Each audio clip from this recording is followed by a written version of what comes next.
السلام علیکم ورحمۃ اللہ وبرکاتہ۔ بسم اللہ الرحمن الرحیم۔ الحمد للہ والصلاة والسلام علی رسول اللہ وعلی آلہ واصحابہ اجمعین۔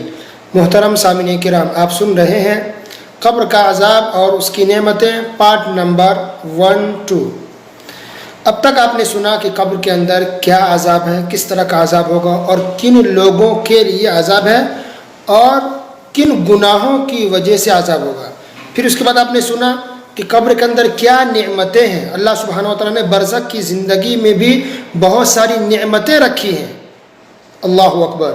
مومنوں کی روحیں، شہداء کی روحیں، نیک لوگوں کی روحیں جنت کے اندر گھومتی پھرتی ہے، کھاتی پیتی ہیں۔ اللہ اکبر۔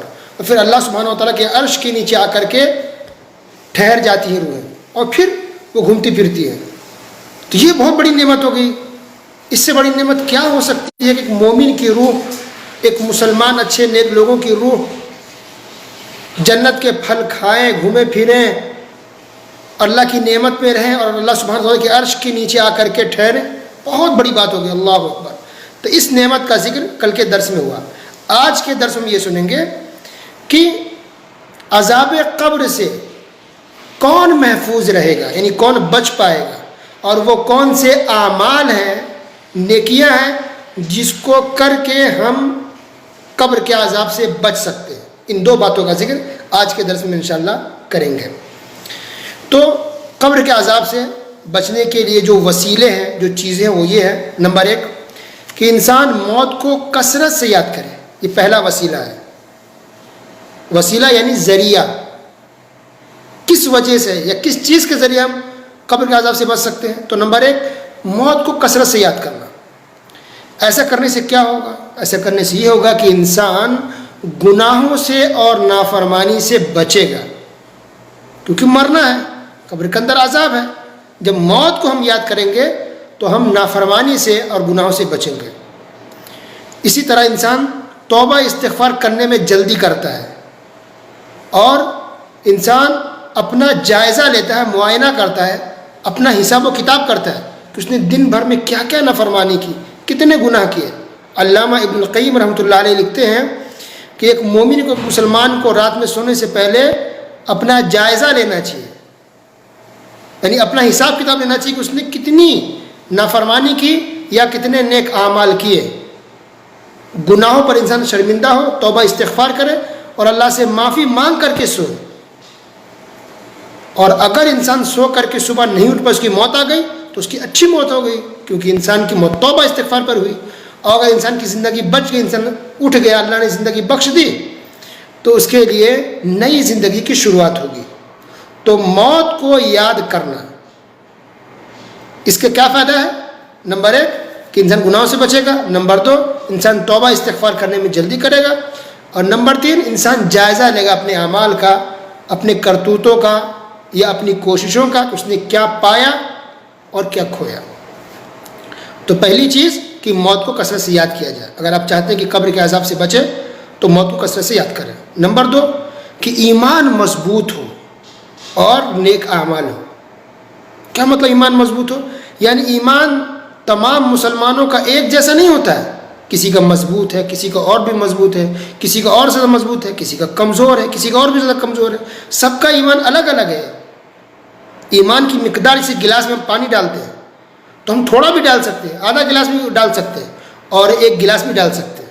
تو اسی طرح اعمال ہے کہ زیادہ بھی ہوتا ہے اور کم بھی ہوتا ہے۔ یہ ایمان گھٹتا بڑھتا رہتا ہے۔ تو ایمان مضبوط ہونا چاہیے۔ مضبوط ایمان والے ہی قبر کے عذاب سے بچ سکتے ہیں۔ اور نیک اعمال، کیونکہ نیک عمل کے ذریعے ایمان کا تصور نہیں ہے۔ نیک عمل کرنا یعنی عبادتیں جو بھی ہوں، فرض ہے، نوافل ہے، اللہ کی سبحانہ و تعالیٰ کی عبادت ہے، اللہ اس کے رسول کی اطاعت فرماتے ہیں، سب کو نیک اعمال کہتے ہیں۔ تو ہر طرح کے نیک اعمال کرنا، یہ نیک اعمال کرنے کی وجہ سے انسان قبر کے عذاب سے بچ سکتا ہے۔ اور نمبر 3 توحید۔ توحید یہ بہت بڑی بات ہے، کیونکہ اگر انسان توحید پر نہیں، بہت نیک اعمال کر رہا ہے لیکن وہ شرک کر رہا ہے، تب تو اس کی آخرت برباد ہوگی۔ تب تو ہمیشہ، اگر کافر ہو کے انسان مرتا ہے مشرک ہو کر کے، تب تو ہمیشہ قبر کے عذاب میں جلے گا۔ تو توحید پر رہنا بہت ضروری ہے۔ سب سے اہم بات توحید ہے، جس کو دوسرے لفظوں میں استقامت بھی کہتے ہیں، اور استقامت کی اصل توحید ہی ہے، یعنی توحید یعنی انسان شرک نہ کرے۔ نمبر 4 تقوی، اور نمبر 5 اسلامی بارڈر کی حفاظت کرنے والا، اسلامی سرحد بارڈر حدود ہے اس کی حفاظت کرنے والا انسان بھی قبر کے عذاب سے محفوظ رہے گا۔ نمبر 6 اللہ کی راہ میں شہید ہونے والا یعنی مجاہد۔ نمبر 7 سورہ ملک کی تلاوت کرنے والا، سورہ ملک یعنی تبارک الذی 29ویں پارے کی سب سے پہلی سورت۔ نبی کریم صلی اللہ علیہ وسلم روزانہ سونے سے پہلے سورہ ملک کی تلاوت کرتے تھے۔ نمبر 8 جمعہ کے دن وفات پانے والا یا جمعہ کی رات کو وفات پانے والا۔ تو اس تعلق سے جو روایت آئی ہے اس کو بعض محدثین نے صحیح کہا ہے اور بعض نے ضعیف کہا ہے کہ یہ روایت ضعیف ہے، یعنی اس کے اندر یہ ہے کہ جو انسان جمعہ کے دن یا جمعہ کی رات کو وفات پائے گا تو وہ قبر کے عذاب سے محفوظ رہے گا۔ تو اس کے صحیح اور ضعیف ہونے میں اختلاف ہے۔ اگر یہ صحیح ہے تو جو لوگ وفات پاتے ہیں وہ خوش نصیب ہیں، اگر یہ ضعیف روایت ہے تو پھر اس کے حقدار وہ نہیں بنیں گے۔ نمبر 9 پیٹ کی بیماری سے وفات پانے والا، پیٹ کی بیماری سے وفات پانے والا انسان بھی قبر کے عذاب سے محفوظ رہے گا۔ تو پوری بات یہ ہوئی کہ گویا کہ کچھ خوش نصیب ایسے ہیں جو قبر کے عذاب سے محفوظ رہیں گے، اور کچھ اعمال اور نیکیاں ایسی ہیں جس کو ہم اگر کریں تو ہم بھی قبر کے عذاب سے محفوظ رہ سکتے ہیں، بچ سکتے ہیں قبر کے عذاب سے۔ اب آئیے کچھ حدیث سنتے ہیں۔ سنن ترمذی حدیث نمبر 1064، نبی کریم صلی اللہ علیہ وسلم کا فرمان ہے من قتلہ بطنہ لم يعذب فی قبری، کہ جو آدمی پیٹ کی بیماری سے مر جائے، وفات پا جائے، تو وہ قبر کے اندر عذاب اس کو نہیں دیا جائے گا۔ عبداللہ بن مسعود رضی اللہ تعالیٰ عنہ سے روایت ہے کہ نبی کریم صلی اللہ علیہ وسلم نے ارشاد فرمایا سورۃ تبارک ہی المانعۃ من عذاب القبر، کہ سورہ تبارک یعنی سورہ ملک انسان کو قبر کے عذاب سے بچاتی ہے، محفوظ رکھتی ہے۔ اسی طرح سنن ترمذی حدیث نمبر 1621، فضالہ بن عبید رضی اللہ تعالی عنہ سے مروی ہے کہ نبی کریم صلی اللہ علیہ وسلم نے ارشاد فرمایا کل میت یختم علی عملہ الا الذی مات مرابطا فی سبیل اللہ فإنه ينمى له عمله إلى يوم القيامة ويأمن من فتنة القبر۔ اس کا ترجمہ یہ ہے کہ جو بھی انسان وفات پاتا ہے، وفات پانے کے بعد، انتقال کر جانے کے بعد اس کا عمل دنیا سے ختم ہو جاتا ہے، لیکن ایک انسان ایسا ہے جس کی نیکی کا سلسلہ جاری رہتا ہے، اس وفات پانے والے کو ثواب ملتا رہتا ہے، اور وہ خوش نصیب وہ ہے جو اللہ کی راہ میں حفاظت کرتے ہوئے، پاسبانی کرتے ہوئے وفات پا جائے، یعنی اسلامی بارڈر ہے، اسلامی ملک ہے، تو اس کے جو بارڈر پہ جو محافظ ہوتے ہیں، نگرانی کرنے والے جو آرمی ہوتے ہیں، جو فوج ہوتی ہے، وہ اللہ کی راہ میں اگر وہ بارڈر کی حفاظت کرتے ہوئے وفات پا جائے تو اس کے بارے میں یہ ہے کہ اس کا عمل اللہ تعالیٰ وفات پانے کے بعد بھی قیامت تک اللہ تعالیٰ اس کو ثواب دیتا رہتا ہے۔ وَيَأْمَنُ مِن فِتْنَةِ الْقَبْرِ، اور ایسے شخص کو قبر کے اندر عذاب بالکل نہیں دیا جائے گا، وہ محفوظ ہو جائے گا۔ سبحان اللہ۔ عبادہ بن صامت رضی اللہ تعالیٰ عنہ سے مروی ہے، یہ حدیث سنن ترمذی کے اندر ہے، حدیث نمبر 1663۔ نبی کریم صلی اللہ علیہ وسلم نے ارشاد فرمایا للشہید عند اللہ 6 خصال، اللہ تعالیٰ کے نزدیک شہید کے لیے 6 انعامات ہیں۔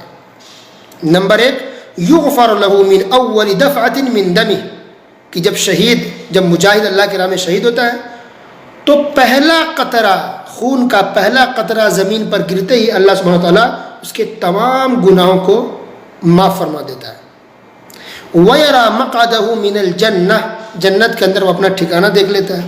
وَيُجَارُ مِنْ عَذَابِ الْقَبْرِ، قبر کے عذاب سے محفوظ کر دیا جاتا ہے. وَيَأْمَنُ الْفَزَعَ الْأَكْبَرَ، بہت بڑی گھبراہٹ سے، بے چینی سے محفوظ ہو جاتا ہے. اور وَيُحَلَّ حِلْيَةُ الْإِيمَانِ، ایمان کا لباس پہنا جاتا ہے، یا بعض روایت میں یہ ہے کہ اس کو تاج پہنایا جاتا ہے، تاج جس کی ایک موتی دنیا کی تمام چیزوں سے زیادہ قیمتی ہوتی ہے. وَيُزَوَّجُ مِنَ الْحُورِ الْعِينِ، اور حور سے نکاح کرایا جاتا ہے. اب بعض حدیث میں یہ ہے کہ 72 جنتی حوروں سے ان کا نکاح کرایا جاتا ہے. وَيُشَفَّعُ فِي 70 إِنسَانًا مِنْ أَقَارِبِهِ، اور چھٹی اور آخری چیز یہ ہے ایسے مجاہد کے لیے کہ یہ مجاہد اپنے رشتہ داروں میں سے 70 رشتہ داروں کے لیے سفارش کرے گا، اور اللہ تعالیٰ ان کی سفارش کو قبول کر لے گا. یعنی 70 رشتہ دار ایسے ہوں گے جو گناہ کی وجہ سے جہنم میں جانے والے ہوں گے، تو یہ شہید، اللہ کی راہ میں شہید ہونے والا انسان سفارش کرے گا تو اللہ تعالیٰ سفارش قبول کر لے گا 70 لوگوں کے حق میں. اللہ اکبر. یہ فضیلت ہوئی شہید کی، جو اللہ کی راہ میں شہید ہوتے ہیں. اس سے پتہ چلتا ہے کہ جہاد کی کتنی بڑی فضیلت ہے اور مجاہد کا کتنا اونچا مقام و مرتبہ ہے. لیکن یہ یاد رہے کہ آج کل جو لوگ کسی کو پکڑ کے مار دیتے ہیں، کسی کو قتل کر دیتے ہیں، کسی کو بم سے اڑا دیتے ہیں، کسی کو گولی سے مار دیتے ہیں، یہ بالکل جہاد نہیں ہے. ٹھیک ہے؟ تو ایسا نہیں کہ اگر کسی نے اسلام کا نام لے لیا، کوئی مسلمان کہیں مارا گیا، یا اسلام کے نام پر کسی نے کسی کو مار دیا تو وہ جہاد ہو گیا. نہیں، جہاد کے شروط ہے، اس کی کنڈیشن ہے، اس کا رول ہے، اس کا قاعدہ ہے، اس کے اصول ہیں. ہر جگہ نہیں مارا جاتا ہے. تو کسی عام طور پہ ہوتا ہی ہے کہ اصل جو دنگا فساد کہیں ہوتا ہے تو عام طور پہ کافر ہی ایسا کرتے ہیں، مارتے کسی کو اور نام ڈال دیتے ہیں مسلمان کا بدنام کرنے کے لیے، اور یہ زیادہ تر ایسا ہی ہوتا ہے. اور جو مارنے والا ہوتا ہے وہ جان بوجھ کے داڑھی اس کو رکھوایا جاتا ہے، اس کو کپڑے ایسے پہنائے، پوری پلاننگ ہوتی ہے. یہ کافر جو بدنام کرتے ہیں اسلام کو اور مسلمان کو، جہاد کو، اسی لیے وہ باقی اس کی ٹریننگ لیتے ہیں، مسلمان والا چہرہ بناتے ہیں، اور خود وہ کافر ہی ہوتے ہیں، لیکن جہاد کو یا اسلام کو بدنام کرنا چاہتے ہیں. تو ایسے کسی کو مار دینا، کسی کو اڑا دینا بالکل نہیں ہے. کوئی کافر ہے اپنی جگہ پر ہے، وہ اللہ اسے سمجھے گا، وہ جہنم میں جائے گا. حسبہم جہنم، کافروں کے لیے، مشرکوں کے لیے تو جہنم کافی ہے. ہم کیوں کسی کو مارنے جائیں، چاہے وہ ہمارا پڑوسی ہو یا کسی کا رشتہ دار بھی کافر ہو سکتا ہے. تو ایسے کسی کو مارنا پیٹنا یہ بالکل نہیں ہے. اسلام نے ہر ایک کے ساتھ حسن سلوک کرنے کا، خیال رکھنے کا، خدمت کرنے کا، ہیلپ کرنے کا حکم دیتا ہے. لیکن جیسے اس کو موٹے لفظوں میں یہ سمجھیے کہ کون سا آج ایسا ملک ہے جس کے پاس آرمی نہیں ہے؟ کون سا ایسا دیش ہے جس کے پاس فوج نہیں ہے ایسا ملک نہیں ہے. تو آج پوری دنیا کے ہر ملک والے لوگ اپنا فوج رکھتے ہیں، اس کے پاس آرمی ہے، اور اس کو لوگ برا نہیں سمجھتے. کیوں؟ کیونکہ ان کا مقصد حفاظت ہے، ملک کی حفاظت، بارڈر کی حفاظت، لوگوں کی حفاظت. تو اسی طرح جہاد کا اصل مقصد لوگوں کی حفاظت ہے، ملک کی حفاظت، لوگوں کی حفاظت. کوئی ظلم نہ کرے، کوئی زیادتی نہ کرے، اور اسلام کو پھیلایا جائے، حق بات لوگوں پہ لایا جائے، گمراہی کو، غلط چیزوں کو مٹایا جائے، اس کے لیے.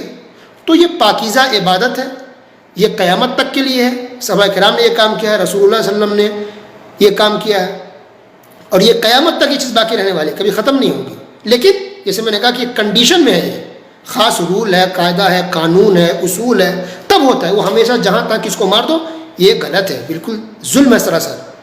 ٹھیک ہے؟ تو یہ تھی چند باتیں کہ قبر کے عذاب سے انسان بچنا چاہے تو کون سے نیک ہمارے جس کو کرنے سے ہم بچ سکتے ہیں، یا وہ کون خوش نصیب ہے جن کو قبر کے اندر عذاب نہیں دیا جائے گا. اس کا ذکر ہوا. باقی باتیں انشاءاللہ اگلے درسوں میں سنیں گے. وصلی اللہ علی نبینا محمد وعلی آلہ واصحابہ اجمعین. والسلام علیکم ورحمۃ اللہ وبرکاتہ.